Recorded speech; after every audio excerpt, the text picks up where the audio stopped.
आपको बताते चलें कि इमरान खान वजीर आजम नहीं रहे, काबीना डिवीजन ने इस हवाले से मुरासला जारी कर दिया है। मुझे कहना चाहिए ये बात एक बनाना रिपब्लिक जैसे होती है, आज बनाना रिपब्लिक पाकिस्तान को बना दिया गया है कि आप के जो दिल में आए, जो इख्तियार में आए, आप पाकिस्तान के आइन को जो है वो रोंद के चले जाएं। अहम खबर आपको देते हैं, इमरान खान वजीर आजम नहीं रहे, काबीना डिवीजन ने मुरासला जारी कर दिया है। इमरान खान का बतौर वजीर आजम ओहदा खत्म होने का नोटिफिकेशन जारी हो चुका है। काबीना डिवीजन ने इमरान खान को बतौर वजीर आजम भी नोटिफाई कर दिया।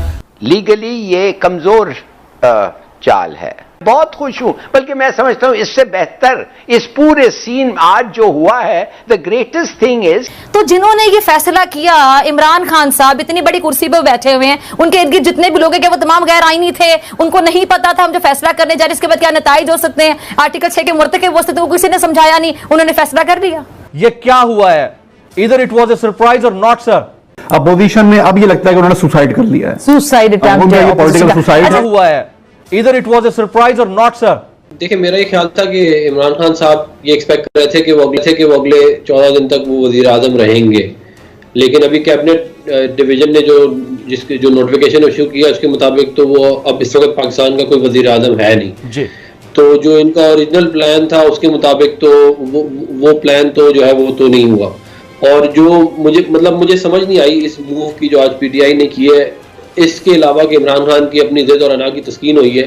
ये ऑप्शन हमने इनको आज से 2-3 हफ्ते पहले, 8 मार्च से पहले ये ऑप्शन इनको दिया था। ठीक, आप असेंबली डिसॉल्व कर दें, आप इस्तीफा दे दें। इसके ऊपर इन्होंने कहा था कि मैं नहीं दूंगा, मैं आखिरी बॉल तक खेलूंगा। अब वो जब एंड में जब उन्हें नो कॉन्फिडेंस मोशन प्लेस कर दी, असेंबली तोड़ नहीं सकते थे, तो इन्होंने उसके बाद जो है वो ये रोना डाल दिया। अब जब आके वोट ऑफ नो कॉन्फिडेंस का मामला आया तो बजाय इसके कि वोट ऑफ नो कॉन्फिडेंस होने देते, उस पे जाके रूलिंग दे दी और कॉन्स्टिट्यूशनल जो है वो क्राइसिस क्रिएट कर दिया। मतलब कि जब ऑब्जेक्टिव वही है जो हमारा ऑब्जेक्टिव है। देखिए, पीडीएम का ऑब्जेक्टिव तो फ्रॉम डे 1 यही था कि अर्ली इलेक्शन हो और इस हुकूमत को घर भेजा जाए। वो ऑब्जेक्टिव तो हमारा दोनों तरह पूरा होता है, चाहे इधर मामला हो चाहे उधर मामला हो। लेकिन जो कॉन्स्टिट्यूशनल क्राइसिस इमरान खान साहब ने क्रिएट कर दी है, वो तो मुझे इसके अलावा के मतलब कि अपने जिद और अना की तस्कीन हो, इसके अलावा मुझे इसकी कोई दलील समझ में नहीं आती।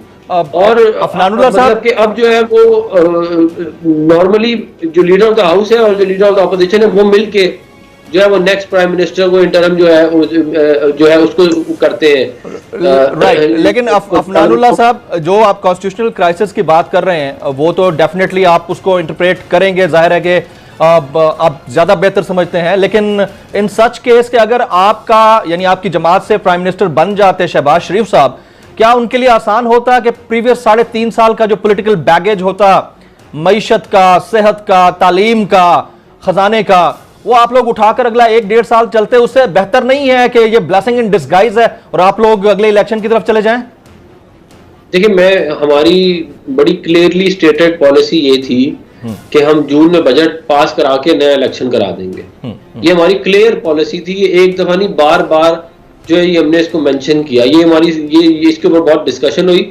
इनिशियली तो हमारी यही पॉलिसी थी कि बेशक कोई हुकूमत ना आए, सिर्फ असेंबलियां डिसॉल्व हो जाए और इंटरम सेटअप आए और जो है उसके बाद जो केयर टेकर सेटअप आए और उसके बाद जो है वो इलेक्शन हो जाए। लेकिन फिर जाहिर है और जो लीगल ओपिनियन लिया तो उन्होंने कहा कि नहीं, ये एक रास्ता है। यहाँ मतलब इमरान खान साहब तहलील कर दे असेंबली और इस्तीफा दे दे, वो उन्होंने दिया नहीं। दूसरा नो कॉन्फिडेंस का था, वो फिर हमने वो अपना लिया। जब हमने वो अपना लिया तो उन्होंने ये वाला काम कर दिया। तो मैं मतलब मुझे इसके अलावा कि इस वक्त पाकिस्तान जो है वो बच्चों के हाथों में जो जिद और अना की तस्कीन पूरी करने वाली हरकतें कर रहे हैं। अफनानुल्लाह खान साहब, हमारे पास अच्छा खासा टाइम है क्योंकि अजहर सिद्दीक साहब कहीं ऑलरेडी इंगेज है। मैं चाह रहा हूँ एक लीगल पॉइंट उनसे पूछ लूं, मैं दोबारा आपके पास आऊंगा। अजहर सिद्दीक साहब, सुप्रीम कोर्ट ने यानी चीफ जस्टिस पाकिस्तान ने खुद नोटिस लिया और जो पॉइंटर्स आए हैं और आपके हमारे सामने हैं, आपको लगता है कि इसके फर्दर जो पार्लियामेंट की आज कार्रवाई हुई है वो अंडू हो सकती है सुप्रीम कोर्ट के डिसीजन के बाद?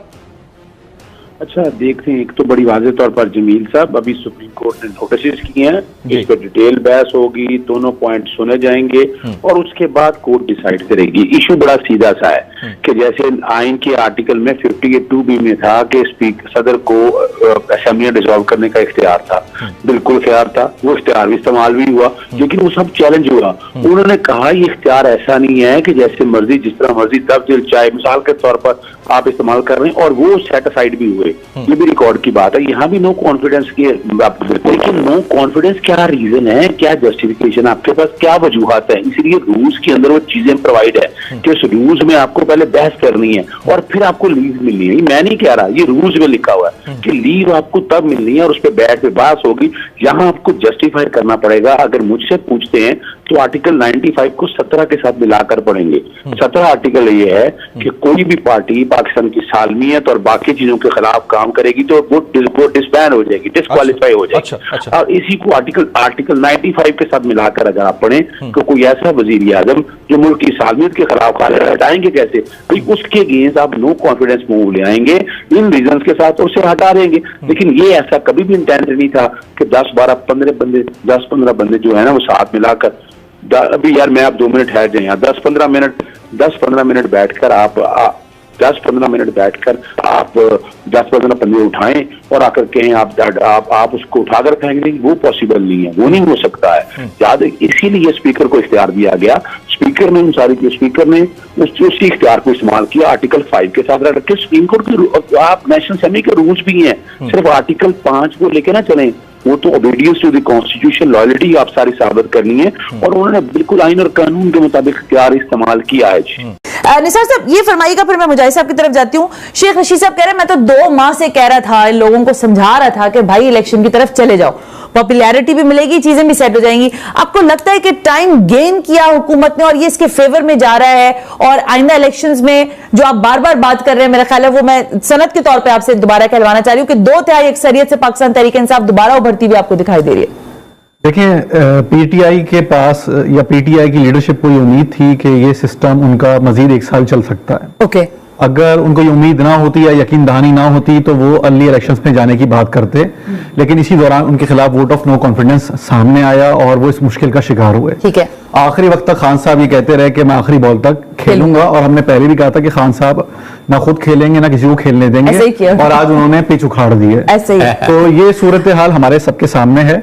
अगर अर्ली इलेक्शंस होते हैं जैसे हम समझते हैं कि 3 महीने या 4 महीने के अंदर, तो पीटीआई के पास इस वक्त बहरहाल पॉपुलर सपोर्ट नजर आती है। जिसकी नताइज जो है वो हमने रोड सर्वे से देख सकते हैं, जिसको हम बल्दियाती इंतखाबात जो केपी के हुए हैं वहां के नताइज की सूरत में देख सकते हैं। जिस शहर में हम रहते हैं वहां पर और सोशल मीडिया में जो मूव चल रही है उससे नजर आता है कि इमरान खान इस वक्त पॉपुलर सपोर्ट ले सके हैं।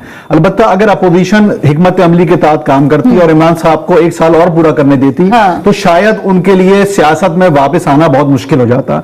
लेकिन बहरहाल किसके कहने पर अपोजिशन ने गलती करी है? खान साहब कहा है, किसी ने कुछ कहा ही नहीं इस दफा, तो सारे लोग इंतजार ही करते रहे कि कुछ कहे। खान साहब जो हैं वो जो कह रहे हैं कि किसी गैर मुल्की ताकत ने उनको कहा है, उसके कहने पे करिए। बहरहाल अपोजिशन में अब ये लगता है कि उन्होंने सुसाइड कर लिया है, सुसाइड अटेम्प्ट है, पॉलिटिकल सुसाइड है। ये नोटिफिकेशन जारी हो चुका है कि अब इमरान खान वजीर आजम नहीं रहे हैं और इसका इतलाक भी फौरी तौर पर होगा। हालांकि इससे पहले ये कहा जा रहा था कि जब तक इंटरिम सेटअप नहीं आता तब तक इमरान खान अपनी जिम्मेदारियां सर अंजाम देंगे।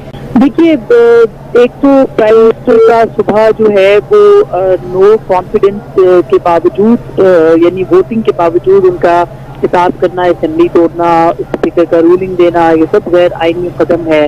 और अभी कैबिनेट डिवीजन जो है वो डी नोटिफाई कर रहा है बगैर वोटिंग के। तो जाहिर है कि अब एक बात तो ये थी कि अगर वोटिंग वाले दिन वोटिंग नहीं होती है तो उसके बाद वो खुद ब खुद प्राइम मिनिस्टर नहीं रहते और उनका ऑफिस खत्म हो जाता है। शायद उसके पेश नजर ये भी किया गया, खुद वो अपने आप को वजीर आजम भी बना के बैठ गए थे दोपहर को, और आपने देखा कि उन्होंने कहा जी मैं ही वजीर आजम हूँ, और असेंबली मैंने बर्खास्त कर दी है सदर साहब ने मेरे कहने पे। तो अजीब सी एक कंफ्यूजन जो है वो इस वक्त मौजूद है। एक मुझे कहना चाहिए ये बात एक बनाना रिपब्लिक जैसे होती है, आज बनाना रिपब्लिक पाकिस्तान को बना दिया गया है कि आप के जो दिल में आए, जो इख्तियार में आए, आप पाकिस्तान के आइन को जो है वो रोंद के चले जाएं। और हैरत इस बात के ऊपर भी है कि आज सुप्रीम कोर्ट के पास जब ये मामला गया था और उन्होंने खुद नोटिस भी लिया था, तो उन्होंने नोटिस किस चीज का लिया था?